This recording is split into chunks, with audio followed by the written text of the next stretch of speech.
অনেক দিন ধরে এই জিনিসটা খাওয়ার খুবই ইচ্ছা হচ্ছিল, তাই কাকিমাকে বারবার আমি রিকোয়েস্ট করেছিলাম যে কাকিমা এই জিনিসটা আমাকে রেঁধে খাওয়াও। কারণ আমার কাকিমা দিল্লি থাকে, আর দিল্লিতে নাকি এই জিনিসটা খুবই ফেমাস।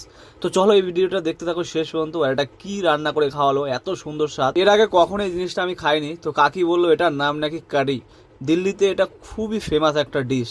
তো ভাবলাম তাহলে ট্রাই করে দেখা যাক এটা খেতে কেমন লাগে। তাই কাকিমাকে রিকোয়েস্ট করায় কাকিমা আজকে আমার জন্য ওটা বানানোর জন্য রেডি হয়ে গেল। আর এখানে বোন এখানে কিন্তু সব কিছু প্রস্তুতি করছে, যেগুলো যেগুলো জিনিস লাগে আর কি এর সঙ্গে।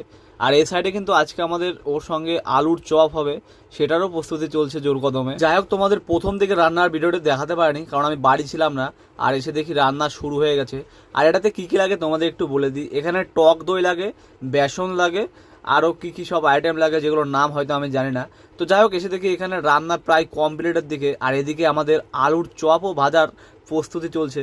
তোমাদের দিদিভাই এখানে আলুগুলো ভালো করে মেখে